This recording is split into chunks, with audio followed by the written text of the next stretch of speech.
This video is a response video to MereChristianLogic, whose original video entitled MereChristianLogic, TheChamseyCampaign and Theist versus Atheist Debates was originally addressing YouTube Atheist, TheChamseyCampaign. This video is not to be interpreted as ponage, as I do not find such videos conducive to respectful, sincere discussion. Although we have not established a definition for God, for the sake of moving this discussion along, I will presume a definition of an eternal being of unlimited power and knowledge that exists outside of time and space and is believed by some to be the creator of our universe and everything in it, including ourselves. I want one atheist to come out and say that they're making a knowledge claim. Given the subject matter and the context of your video from which I use these clips from, I understand that by knowledge claim, you mean a claim that there is no God. It is important to note that the atheist you are looking for is a rare breed. This is the strong atheist or Gnostic atheist, which you may find is in short supply here on YouTube. To illustrate my point, a little while back I had a different channel, which is now deleted, before my current channel. Between the two channels, I've been on YouTube for about 2.5 years. Currently, I am subbed to 257 channels. About 25 or so of these channels are not related to theism and atheism. Less than 10 of them are theist channels. Then there are about a dozen other channels I know of, which I'm not subscribed to, that are atheist in nature, bringing the approximate number of atheist channels that I know of to about 234. Of these channels, I know of only about 4 channels of atheists who assert there is no God. So it's no surprise if you've been looking for and not finding many atheists who actually do assert there is no God here on YouTube. I'll state that I believe that the general YouTube definition of atheism, a lack of belief in God, is a cowardly definition. It really means nothing. To say a lack of belief in God is a cowardly definition is somewhat of an unfair, if not premature, assessment. Premature in the respect that the assessment appears to be made before ascertaining directly from atheists the reason why one would agree with and adopt such a definition. There is a logical, rational reason for an atheist to adopt this definition. For clarity, I do not presume to speak for all atheists. I speak for myself. However, I do know there are many atheists who agree with the following reasoning. Most atheists who adhere to this definition of atheism do not believe any deities exist because they have not seen any credible, compelling evidence to justify a belief in any deities. The important word here is evidence. This type of atheist requires evidence to elicit a belief response. This means credible, compelling evidence is also required before one is in a position to assert God does not exist. Therefore, this type of atheist, the weak, or more accurately, the agnostic atheist, neither asserts there is nor is not any deities. They suspend judgment pending credible, compelling evidence. As for the definition being meaningless, it's not meaningless to me. The meaning of the definition is actually important because it separates the evidence-requiring atheist from the atheist who asserts without evidence that there is no God. Although I'm probably going to get a lot of flack for saying so, I'm of the opinion that the phrase, "there is no God," is equal in its dependence on faith as the phrase, "there is a God."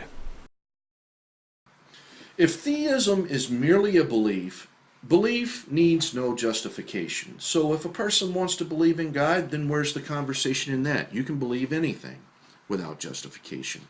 If you start asking for justifiers, then you're asking for knowledge or justified true belief. Okay, well, the same thing about atheism. Well, if atheism is just a lack of belief, then where's the conversation? I can agree that belief in and of itself to one's own self needs no justification, and that the lack of belief unto itself is indeed nothing to talk about. However, it is not until someone of a particular belief wants other people to believe as they themselves do that justification may be required.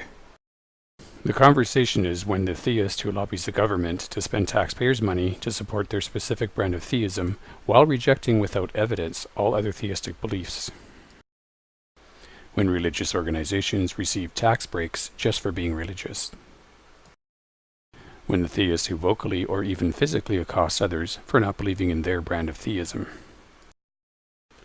when the theist screams, "Thank God for dead soldiers," and "Your children are in hell," at mourners attending funerals, when children have died because their parents insist on relying on prayer rather than bringing their children in for medical attention, when the theist who slits the throats of their children because they believe the rapture is coming and they don't want their children to suffer the experience. This is when the time for discourse, discussion, and belief-challenging debates becomes absolutely necessary. This is where the conversation is.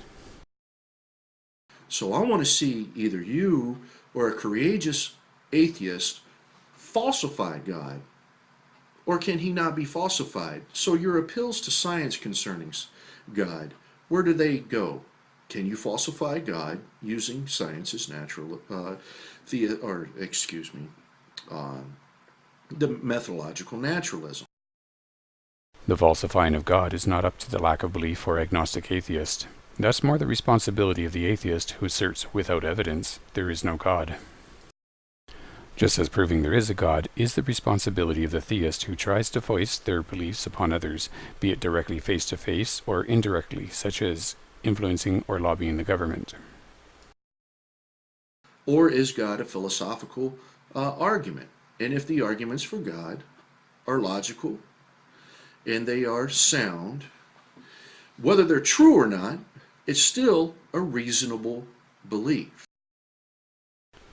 I'm not strong in philosophy, having never studied it, so I'm not in a position to comment intelligently on the subject. Perhaps it's from this ignorance that I find myself curious as to how a philosophical argument can be both logical and sound, while simultaneously being not true. Perhaps definitions for not true and sound are in order. So could you or another courageous atheist make an argument, something to the effect of what another person on YouTube is always asking? Shock of God, show us proof and evidence that atheism is in fact true, that God does not exist. And furthermore, you could falsify the history of the resurrection of Jesus. Now, that's a conversation. Shock of God's question is more accurately stated as, what proof and evidence can you provide that proves atheism is accurate and correct? This question is based on the understanding that atheism is the assertion that there is no God. Given that the majority of atheists do not agree with this assertion, the question is for the minority of atheists, and if YouTube is any kind of indicator, it's a very small minority. In closing, I thought it was important to address these particular points in the interest of honest representation of atheist arguments and the reasons behind them. Thank you for watching. Please feel free to rate and comment, and maybe consider subscribing.